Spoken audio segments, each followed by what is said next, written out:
My pen. All right, retired U.S. Army Colonel and Fox News military analyst David Hunt and former CIA operative Mike Baker join me in New York City. All right, gentlemen, thanks so much for being with us this evening. The first thing I want to talk about, now that we know that, there was this cable on August 16th, basically saying, Al-Qaeda's in the region, we're scared, we need more protection, more security. We now know that the White House Situation Room was watching in real time as this unfolded. I want to take a look now at who was in the White House situation, who would have been able to see what was going on in Benghazi. You've got Department of State security officers on a phone to the Department of State Operations Center. That goes directly to the Situation Room. You had a drone up, ran out of gas, put another drone up. You had CIA operations guys in Benghazi talking. And then you had guys on. So we have audio, visual, and calls and in real time, and satellite, and the drone. Okay, so who's watching, This Mike? was unfolding before their eyes. And as the Colonel said, as soon as this balloon goes up, you've got Langley for the CIA, you've got the State Department, you've got the White House Situation Room. They're all screaming for information. And so you have the chief of base in Benghazi to the degree that he can. You've got the chief of station in Tripoli. You've got the regional security officer who's with State Department in Tripoli. They're all sending this information back. They've positioned a drone overhead at a certain point to provide. The clarity is quite good. This was to provide information on their terminals that they can watch as this unfolds. All right, so anyone who had access to that computer could see this in real time. And this was the third embassy in 24 hours going up in smoke. So it's not like they didn't know what's going on. Right. There's a lot of trouble in the Middle East. Everybody's watching and listening. All right, so now let's talk about, besides the fact that the question really should be, who didn't know what was going on? Because everybody did. Everybody knew. Okay, let's talk about the military assets that were in the area that could have gotten to Benghazi. Let's start with an F-16. There's an important point here to lead this off with as we talk about this, which is that in very short order, the White House knew that we were not getting a counter-assault support from the Libyans themselves. So we knew, as this thing was beginning to unfold, that the Libyans, our friends, were doing nothing to provide support. Because we knew at 6:43 in the morning and from the cable a month before that it was being infiltrated. Right. So this Libyan militia, they said they called for help, the militia. Well, they're almost the enemy. Right. We've been in war for 11 years. What the United States military and the intelligence community know how to do is react to a firefight in another country. So we had jets, F-16s, very, very accurate, and the ability on the ground from the CIA to call them in and to pinpoint their ability. What's an F-16? It's a very fast-moving jet. What's on it? It's got guns, it's got bombs, various arms, depending on how they kit it out. And they can go a very specific target if they have somebody pointing at it.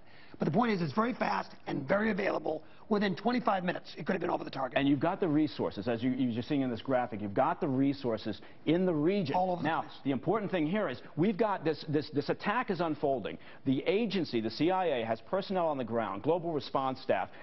These guys, including the deceased now, Ty, they are not there to provide long-term defensive capability. They are there to hold off the hostiles until the cavalry shows up. And the covenant is that the cavalry will show up. And it didn't. And these CIA guys did a phenomenal job. Oh, they're heroes. So, but they reacted with sidearms against about 100 and 125 guys and actually rescued some people. Yeah. The problem is the military is supposed to back them up, and we're not ordered to. Let's talk about the F-16. With the bomber capability, we know that there were some in Aviano in northern Italy, and we say it would take 25 minutes. Is that from Sigonella or from Aviano? From Sigonella. If they moved the aircraft, which they did, down to Sigonella, they get about a 25-minute flight to get over the target. The first attack comes in at 9:40, guys. They know about it immediately. Yes? Right, yes. Okay. Yes. 25 minutes later is a few minutes after 10. The fight goes on how late? Well, the fight goes on for 9 hours. Right. But there's two waves. I know. There's two waves. The first wave is when you lose Stevens and the other State Department and Smith.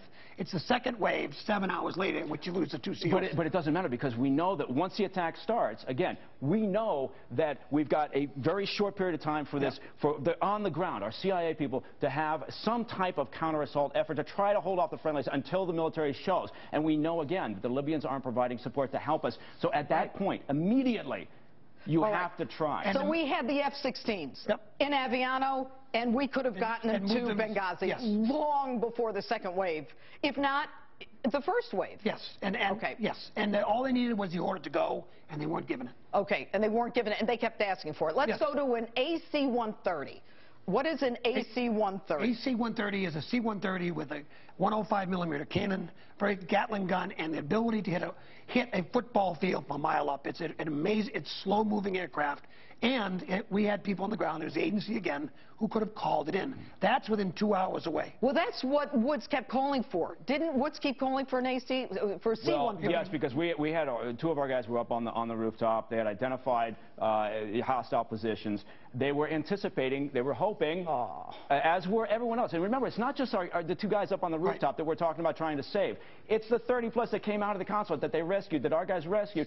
All those people that apparently the White House said, well, I don't know, maybe you'll be taken hostage, maybe you'll die in the attack, but, you know, we're not going to try. And the agency guys are moving the people from the consulate under fire at night down to their base and need this military cover, which is available. It was moved to help them and didn't get the order to go. Let's give someone the benefit of the doubt, and I don't like giving liars the benefit of the doubt, but let's assume that they were worried about maybe collateral damage. They still could have lowered the F-16s to make a lot of noise and disperse the crowd? You could have done a flyover, and again, this is the part that's so frustrating and disingenuous, and honestly, I don't know how anybody who's been in the military or in the intel community in operations overseas, how they can understand or process what the White House has been saying, where they say, we just didn't have enough information. We had a glutton of information. We had visual and audio information. Again, we've been fighting for 11 years in Iraq and Afghanistan. Yeah. We know how to do this. All right, let's pull up the next screen. We heard about Delta Force being moved from Central Europe to Sigonella. Yep. Talk to me about Delta Force. Delta Force is the Army SEAL Team 6, the Special Force Operation Attachment Delta. They're the best we have in the Army. Again, people will recognize it because of SEAL Team 6. Same type of organization, counterterrorism. They were training in Europe, training in Stuttgart, actually. And they got the call and were moved to Sigonella, which gives them about 2.5 hours to get to Benghazi, along with Charlie Company 1st 10 Special Forces Group, phenomenal organization, and a Marine forward area support team. These are trained Marines to do exactly what they were not allowed to do. And they could have made it, but no one gave them permission to go. And Panetta has said, who I have a great deal of respect for, Leon Panetta, now the Secretary of Defense, he was very good at the agency as a director, but he's come out, and I think he's carrying water for the administration. Of course I don't get it. And he's saying that, you know, we didn't have enough information, we can't deploy the troops into harm's way. That's what they're there for. That's what they train for. That's what they expect, to be dropped into harm's way without imperfect information. Right, and they don't need to pack a bag for 24 hours notice. They just hit it. They were ready to go. If you wait for all the information, bad things happen. Of course, of course. And what Senator McCain just said, the military's worried now. Will the cavalry come? Anyway, Mike Baker, CIA, Colonel David Hunt, thank you so much for being with us and explain this. We're going to do more of it in the future. All right.